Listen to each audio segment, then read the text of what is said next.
شهاب الدین محمد غوري د سور پښتون قوم سره تړاو درلود. د سیف الدین ثاني لمړني وروسته غیاث الدین غوري د غوریا پاچاهي په تخت کې ناستو او په 1193 عیسوي مریض کال کې غزنی د تل لپاره فتح کړو او شهاب الدین محمد غوري چې اصلي نوم یې مغاز الدین محمد غوري وو د غزنی په تخت کې ناست او په دې وخت کې غیاث الدین هرات او بل هم فتح کړل. په هرات کې خپل دارالحکومت جوړ کړ که څه هم سلطان شهاب الدین غوري د ورور مرستیال وو خو په غزنی کې د یو خپلواک واکمن په توګه حکومت وکړو او پاکستان او شمالي هند یې هم فتح کړل او په تاریخ کې د ایمي ځای پیدا کړو. په 2600 هجري کې د خپل ورور لمړني وروسته د ټولې غوري سلطنت واکمن شو.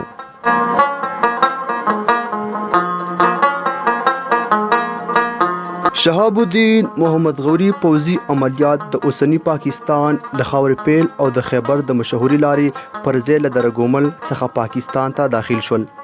د په لومړي ځل پر ملتان اوج حمله وکړه چې د غزنیانو له ماتې وروسته یو ځل بیا د اسماعیلیه فرقې په مرکز بدل شو.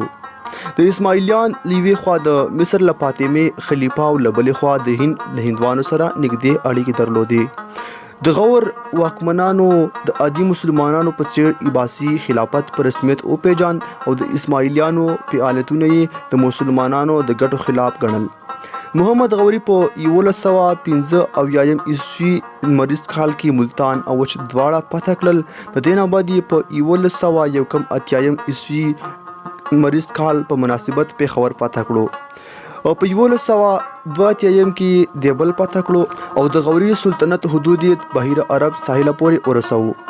لاهور او د هغې څنډې لا تر اوسه د غزنوي سلطنت په واک کې وي چې حکومت یې پر غزني د جانسوز له برید وروسته لاهور ته کډه شوی و. شهاب الدین محمد غوري په 1186 عیسوي مریض کال کې لاهور ونیولو او د غزنیانو واکمني په بشپړه توګه ختمه کړه.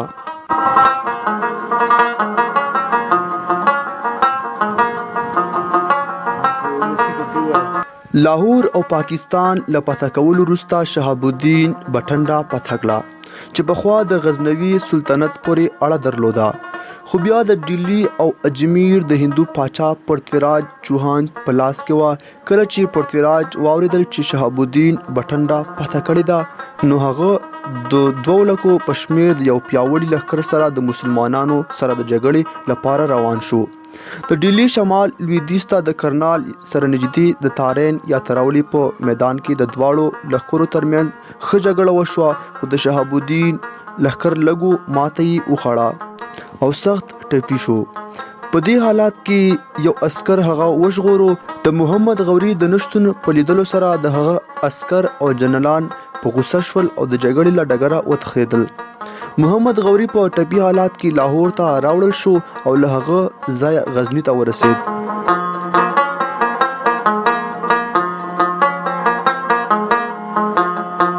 شهاب الدین په دې ماته دومره خفه شو چې یو کال یې هم د عیش او عشرت ژوند ونه کړو. حتی له خپلو جنرالانو سره یې خبرې هم پرې کړې. ځینو جنرالانو ته یې سختې سزاګانې ورکړې. بالاخره یې ټولو جنرالانو ته امر وکړو چې روزل شوي پوځ تیار کړي او د تیرې ماتې د غچ اخیستو لپاره ډیلی ته لاړو. له دې ځایه پرتویراج هم د هند د 2500 پاچاهانو په مرسته له 3 لکو زیات پوځ او 2000 جنگي هاتیان سره روان شو. د دواړو جنرالانو پوځونه یو ځل بیا د تارین یا د تراوړي په میدانونو کې د یو بل سره مخامخ شول. راجا پرتویراج چوهان محمد غوري ته لیک ولیکو او هغه ته یې لارښوونه وکړه چې د خپلو پوځیانو په حالات رحم وکړي او بیرته غزنی ته بوځي. موږ به تاسو تعقیب نکړو. خو شهاب الدین غوري په ډېر ټینګ ځواب کې وویل چې د خپل ورور په امر عمل کوي او له همدې امله له جګړې پرته راستنېدل ناشوني دي. بله ورځ دواړه لښکرې له یو بل سره مخامخ شوې. جګړه د لمر له لوېدو مخکې پیل شوه او تر غرمې وروسته پای ته ورسېده. شهاب الدین غوري بریالی شو او پرتویراج ماته وخوړه. د خپل ژوند د ژغورلو لپاره د جګړې له ډګره وتښتېده خو د سرسوتي سیند خواته ونیول شو او د سلطان محمد غوري په امر ووژل شو.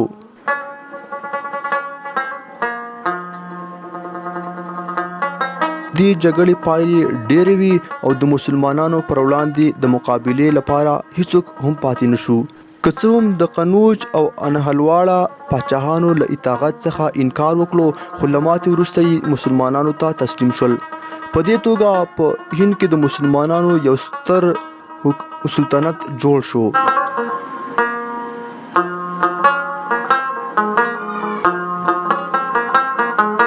د شمالي هند او بنگال فتح د پرتویراج له ماتې وروسته شهاب الدین ډیلي او اجمیر هم فتح کړو او د هغه جنرالان ملک محمد بن بختیار خلجي مخکې لاړ او بهار او بنگال فتح کړه.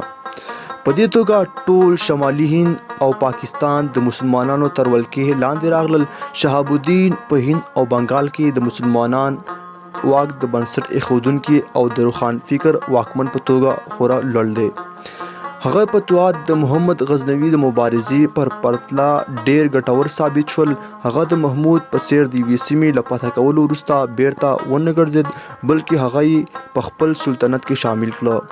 هغه د هند په نیمه وچه کې د ایمي مسلمان واکمنۍ جوړه کړه او په دې توګه هغه کار بشپړ شو کوم چې محمد بن قاسم 1500 کاله مخکې پیل کړی و.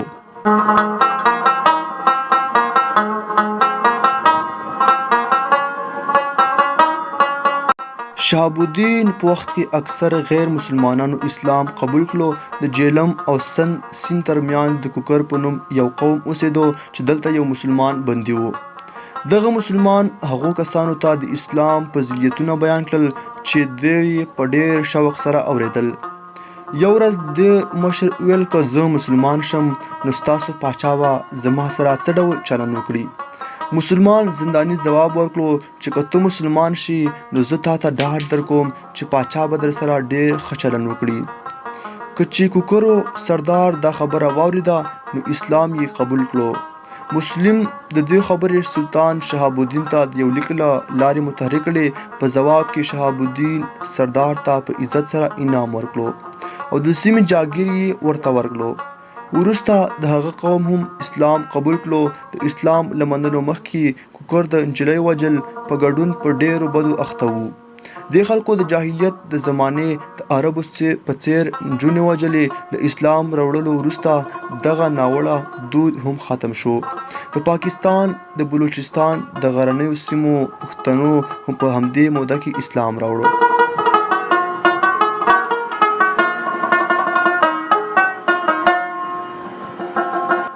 دا هغه دور و چې د سلجوقیانو وروسته په خراسان او ترکستان کې د خوارزم شاهي کورنۍ واکمني رامنځته شوه. غوریانو له دې کورنۍ سره پرله پسې جګړې کولې. له غیاث الدین نه وروسته د شهاب الدین د واکمنۍ پر مهال هم ورته د جګړې دوام درلود. د دې جګړو پر لړ کې شهاب الدین په 601 هجري کې خوارزم ته ورسېد خو هلته ماته وخوړه او معلومه شوه چې محمد غوري په جګړه کې ګټور و. د دې خبر په خپرېدو سره د پنجاب کوکران بغاوت وکړو. محمد غوري سم د لاسه پنجاب ته راغی او بغاوت ته یې لاس واچو. خو کله چې د بغاوت له ماتولو وروسته بیرته راستون شو یو اسماعیلي فدایي پرې برید وکړو او د جیلم سیند په غاړه یې شهید کړو. د هغه مقبره په چوهان کلي کې موقعیت لري. د جیلم ولسوالۍ سوهوا تحصیل د چکوال مورجټي روډ څخه 19 کیلومتره لري. شهاب الدین محمد غوري په شهادت سره د غوري کورنۍ واکمني هم ختمه شوه. د هرات او غزني په سیمو کې د خوارزم شاه واکمني رامنځته شوه او د پاکستان په نیمه وچه کې د محمد غوري وفادار غلام او په ډیلي کې د سلطان مرستیال قطب الدین ایبک یو دایمي اسلامي حکومت جوړ کړو. د ډیلي سلطنت د غلامانو د واکمنۍ لاندې